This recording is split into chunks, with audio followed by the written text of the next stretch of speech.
ਮਈ 2020 ਤੱਕ ਜ਼ਿਲ੍ਹਾ ਲੁਧਿਆਣਾ ਦੇ ਵਿੱਚ 4599 ਸੈਂਪਲ ਜਿਹੜੇ ਹੈਗੇ ਉਹਨਾਂ ਦੀ ਟੈਸਟਿੰਗ ਜਿਹੜੀ ਹੈਗੀ ਕੀਤੀ ਗਈ ਹੈ, ਜਿਹਦੇ ਵਿੱਚੋਂ 4186 ਸੈਂਪਲਾਂ ਦੀ ਰਿਪੋਰਟ ਜਿਹੜੀ ਹੈਗੀ ਸਾਨੂੰ ਪ੍ਰਾਪਤ ਸੀਗੀ ਹੈ। ਇਹਦੇ ਵਿੱਚੋਂ 3981 ਸੈਂਪਲ ਜਿਹੜੇ ਹੈਗੇ ਉਹ ਨੈਗੇਟਿਵ ਪਾਏ ਗਏ ਨੇ। 146 ਕੇਸਿਸ ਜਿਹੜੇ ਹੈਗੇ ਜ਼ਿਲ੍ਹਾ ਲੁਧਿਆਣਾ ਨਾਲ ਸੰਬੰਧਿਤ ਜਿਹੜੇ ਹੈਗੇ ਉਹ ਪੋਜ਼ੀਟਿਵ ਪਾਏ ਗਏ। ਇਸ ਤੋਂ ਇਲਾਵਾ 59 ਕੇਸਿਸ ਜਿਹੜੇ ਹੈਗੇ ਉਹ ਬਾਹਰਲੇ ਡਿਸਟ੍ਰਿਕਾਂ ਦੇ ਪੋਜ਼ੀਟਿਵ ਪਾਏ ਗਏ ਨੇ ਤੇ ਬਾਹਰਲੇ ਡਿਸਟ੍ਰਿਕਾਂ ਦੇ ਵਿੱਚ ਜ਼ਿਆਦਾਤਰ ਕੇਸਿਸ ਜਿਹੜੇ ਹੈਗੇ ਉਹ ਦਿੱਲੀ ਤੋਂ ਆਰਪੀਐਫ ਜਿਹੜੀ ਸਾਡੇ ਕੋਲ ਆਈ ਹੈ ਹੁਣੀ ਰੀਸੈਂਟਲੀ, ਉਹਦੇ ਵਿੱਚ ਕਾਫੀ ਜਵਾਨ ਜਿਹੜੇ ਹੈਗੇ ਉਹਨਾਂ ਦੀ ਸੈਂਪਲਿੰਗ ਕੀਤੀ ਗਈ ਸੀਗੀ, ਉਹ ਪੋਜ਼ੀਟਿਵ ਪਾਏ ਗਏ ਨੇ। ਉਹਦੀ ਸੰਖਿਆ ਜਿਹੜੀ ਹੈਗੀ ਇਹਦੇ ਵਿੱਚ ਕਾਫੀ ਜ਼ਿਆਦਾ ਹੈ। ਹੁਣ ਤੱਕ 24 ਪੇਸ਼ੈਂਟ ਜਿਹੜੇ ਹੈਗੇ ਉਹ ਕਿਉਰਡ ਡਿਕਲੇਅਰ ਕੀਤੇ ਜਾ ਚੁੱਕੇ ਨੇ। ਇਹ ਬੜੀ ਖੁਸ਼ੀ ਦੀ ਗੱਲ ਹੈ ਕਿ ਅੱਜ ਹੀ 11 ਪੇਸ਼ੈਂਟ ਜਿਹੜੇ ਹੈ ਉਹਨਾਂ ਨੂੰ ਕਿਉਰ ਡਿਕਲੇਅਰ ਕੀਤਾ ਗਿਆ। ਕੋਟਾ ਚੋਂ ਜਿਹੜੇ 4 ਬੱਚੇ ਪੋਜ਼ੀਟਿਵ ਆਏ ਸੀਗੇ ਉਹ 2 ਨੈਗੇਟਿਵ ਆਉਣ ਤੋਂ ਬਾਅਦ ਉਹਨਾਂ ਨੂੰ ਕਿਉਰ ਡਿਕਲੇਅਰ ਕਰ ਦਿੱਤਾ ਗਿਆ। ਇਸ ਤੋਂ ਇਲਾਵਾ ਨਾਂਦੇੜ ਤੋਂ ਵੀ ਜਿਹੜੇ ਸ਼ਰਧਾਲੂ ਆਏ ਸੀਗੇ ਉਹਦੇ ਵਿੱਚੋਂ ਵੀ 7 ਕੇਸਿਸ ਜਿਹੜੇ ਹੈਗੇ ਦੁਬਾਰਾ ਨੈਗੇਟਿਵ ਆਉਣ ਤੋਂ ਬਾਅਦ ਉਹਨਾਂ ਨੂੰ ਕਿਉਰ ਡਿਕਲੇਅਰ ਕਰਕੇ ਉਹਨਾਂ ਨੂੰ ਉਹਨਾਂ ਦੇ ਘਰੇ ਅੱਜ ਵਾਪਸ ਭੇਜਿਆ ਜਾ ਰਿਹਾ। ਹੁਣ ਜ਼ਿਲ੍ਹਾ ਲੁਧਿਆਣਾ ਦੇ ਜਿਹੜੇ ਆਪਣੇ ਐਕਟਿਵ ਕੇਸਿਸ ਹੈਗੇ ਉਹ ਇਸ ਵੇਲੇ 116 ਨੇ, ਜਿਹੜੇ ਕਿ ਸਿਵਲ ਹਸਪੀਟਲ ਤੇ ਵਰਧਮਾਨ ਜਿਹੜੀ ਫੈਸਿਲਿਟੀਆਂ ਹੈਗੀਆਂ ਉੱਥੇ ਇਸ ਵੇਲੇ ਐਡਮਿਟਡ ਨੇ ਔਰ ਉਹਨਾਂ ਦਾ ਇਲਾਜ ਜਿਹੜਾ ਹੈਗਾ ਉਹ ਚੱਲ ਰਿਹਾ। ਇਸ ਤੋਂ ਇਲਾਵਾ ਮੈਂ ਅੱਜ ਕੁਝ ਚੀਜ਼ਾਂ ਜਿਹੜੀਆਂ ਹੈਗੀਆਂ ਉਹ ਕਲੈਰੀਫਾਈ ਕਰਨਾ ਚਾਹਾਂਗਾ।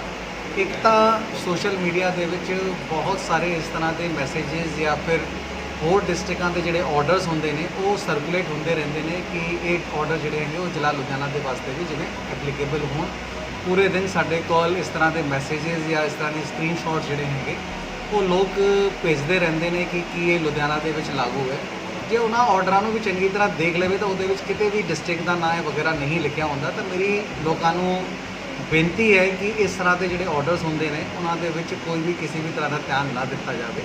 ਅਸੀਂ ਡੇਲੀ ਬੇਸਿਸ ਤੇ ਆਪਣੇ ਜਿਹੜੇ ਆਰਡਰਸ ਹੈਗੇ ਉਹਨਾਂ ਨੂੰ ਸ਼ਾਮੀ ਵੀਡੀਓ ਦੇ ਰਾਹੀਂ ਤੇ ਉਸ ਤੋਂ ਇਲਾਵਾ ਪ੍ਰੈਸ ਦੇ ਰਾਹੀਂ ਪਲੱਸ DPRO ਦੀ ਵੈਬਸਾਈਟ ਜਿਹੜੀ ਆਪਣੀ ਟਵਿੱਟਰ ਹੈਂਡਲ ਔਰ ਉਹ ਹੈਗਾ ਫੇਸਬੁੱਕ ਹੈਗਾ ਉਸ ਦੇ ਰਾਹੀਂ ਅਸੀਂ ਆਪਣੇ ਆਰਡਰਸ ਨੂੰ ਅਪਲੋਡ ਕਰਦੇ ਰਹਿੰਦੇ ਹਾਂ। ਕਾਈਂਡਲੀ ਆਪਣੇ ਜਿਹੜੇ ਡਿਸਟ੍ਰਿਕਟ ਲੁਧਿਆਣਾ ਨਾਲ ਸੰਬੰਧਿਤ ਆਰਡਰ ਹੈਗੇ ਉਹਨਾਂ ਨੂੰ ਹੀ ਵੇਖਿਆ ਜਾਵੇ। ਬਾਕੀ ਡਿਸਟ੍ਰਿਕਾਂ ਦੇ ਵਿੱਚ ਜਿਹੜੇ ਆਰਡਰਸ ਹੋ ਰਹੇ ਨੇ ਉਹਨਾਂ ਨੂੰ ਇਸ ਦੇ ਵਿੱਚ ਇਹ ਨਾ ਸਮਝਿਆ ਜਾਵੇ ਕਿ ਉਹ ਆਰਡਰ ਜਿਹੜੇ ਹੈਗੇ ਉਹ ਇਸੇ ਤਰੀਕੇ ਨਾਲ ਲੁਧਿਆਣਾ ਦੇ ਵਿੱਚ ਵੀ ਐਪਲੀਕੇਬਲ ਹੋ ਜਾਣਗੇ, ਕਿਉਂਕਿ ਜਿਵੇਂ ਆਪ ਸਾਰਿਆਂ ਨੂੰ ਪਤਾ ਹੈਗਾ ਕਿ ਲਾਸਟ ਰੇਟਿੰਗ ਜਿਹੜੀ ਗਵਰਨਮੈਂਟ ਆਫ ਇੰਡੀਆ ਵੱਲੋਂ ਕੀਤੀ ਗਈ ਸੀਗੀ ਉਸ ਦੇ ਮੁਤਾਬਿਕ ਜ਼ਿਲ੍ਹਾ ਲੁਧਿਆਣਾ ਜਿਹੜਾ ਹੈਗਾ ਉਹ ਰੈੱਡ ਜ਼ੋਨ ਵਿੱਚ ਡਿਕਲੇਅਰ ਕੀਤਾ ਗਿਆ ਸੀਗਾ।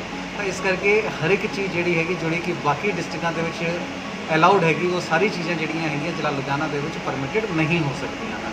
ਤਾਂ ਇਸ ਕਰਕੇ ਇਸ ਤਰ੍ਹਾਂ ਦੀ ਜਿਹੜੀਆਂ ਕਨਫਿਊਜ਼ਿੰਗ ਇਮੇजेस ਹੁੰਦੀਆਂ ਨੇ ਮੈਸੇजेस ਹੁੰਦੇ ਨੇ ਉਹਨਾਂ ਨੂੰ ਸਰਕੂਲੇਟ ਨਾ ਕਰਨ ਔਰ ਕੋਈ ਵੀ ਕਨਫਿਊਜ਼ਨ ਆਪਸ ਦੇ ਵਿੱਚ ਨਾ ਰੱਖਣ ਔਰ ਲੋਕਾਂ ਦੇ ਵਿੱਚ ਵੀ ਨਾ ਭੇਜਣ।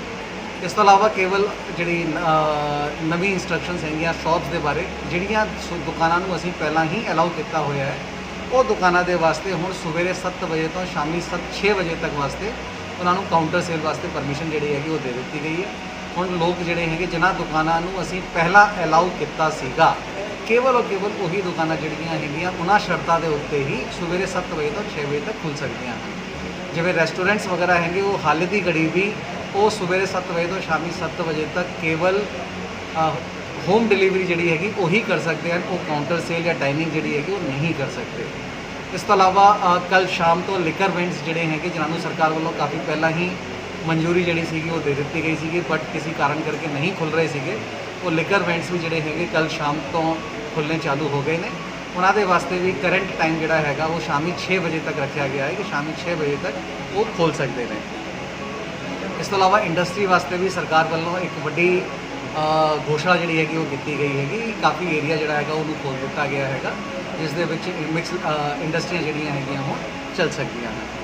ਇਸ ਤੋਂ ਇਲਾਵਾ ਮੈਨੂੰ ਇਹ ਵੀ ਦੱਸਣ ਦੇ ਵਿੱਚ ਖੁਸ਼ੀ ਮਹਿਸੂਸ ਹੋ ਰਹੀ ਹੈ ਕਿ ਪਿਛਲੇ 8-10 ਦਿਨਾਂ ਤੋਂ ਜਿਹੜੀ ਲਗਾਤਾਰ ਐਫਰਟਸ ਡਿਸਟ੍ਰਿਕਟ ਐਡਮਿਨਿਸਟ੍ਰੇਸ਼ਨ ਵੱਲੋਂ ਬਾਕੀ ਕਈ ਸਾਰੇ ਡਿਪਾਰਟਮੈਂਟਾਂ ਦੇ ਨਾਲ ਮਿਲ ਕੇ ਕੀਤੀ ਜਾ ਰਹੀ ਸੀਗੀ ਕਿ ਮਾਈਗ੍ਰੈਂਟਸ ਨੂੰ ਉਹਨਾਂ ਦੇ ਘਰਾਂ ਦੇ ਵਿੱਚ ਭੇਜਣ ਦੇ ਵਾਸਤੇ ਟ੍ਰੇਨਾਂ ਚਲਾਈਆਂ ਜਾ ਰਹੀਆਂ ਸੀਗੀਆਂ। ਅੱਜ ਸਾਡੀ 50ਵੀਂ ਵੀ ਟ੍ਰੇਨ 50th ਟ੍ਰੇਨ ਜਿਹੜੀ ਹੈਗੀ ਉਹ ਥੋੜ੍ਹੀ ਦੇਰ ਬਾਅਦ ਹੀ ਲੁਧਿਆਣੇ ਤੋਂ ਤੁਰਨ ਵਾਲੀ ਹੈ।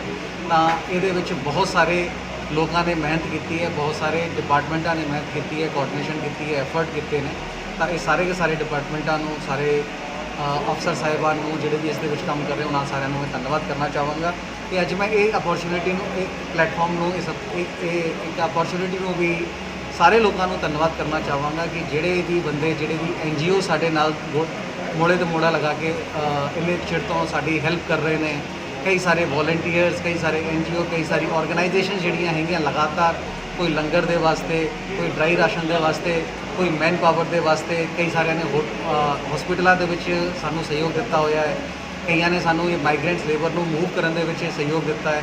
ਇਹ ਸਾਰੀ की सारी ऑर्गेनाइजेशंस, NGOs, वॉलंटियर्स का मैं धन्यवाद करना चाहांगा कि ये सारिਆਂ ने जिस तरह डिस्ट्रिक्ट एडमिनिस्ट्रेशन का सहयोग दिता है ਤਾਂ ਇਸ ਉਹਨਾਂ ਦੇ ਸਹਿਯੋਗ ਦੇ ਨਾਲ ਅਸੀਂ ਇਸ ਕੋਵਿਡ ਦੀ ਲੜਾਈ ਨੂੰ ਹੁਣ ਤੱਕ ਲੜ ਪਾਏ ਹਾਂ ਔਰ ਸਾਨੂੰ ਉਮੀਦ ਹੈਗੀ ਕਿ ਇਹ ਲੜਾਈ ਜਿਹੜੀ ਹੈਗੀ ਉਹਦੇ ਵਿੱਚ ਅੱਗੇ ਵੀ ਉਹਨਾਂ ਵੱਲੋਂ ਸਾਨੂੰ ਸਹਿਯੋਗ ਦਿੱਤਾ ਜਾਂਦਾ ਰਹੇ। ਧੰਨਵਾਦ।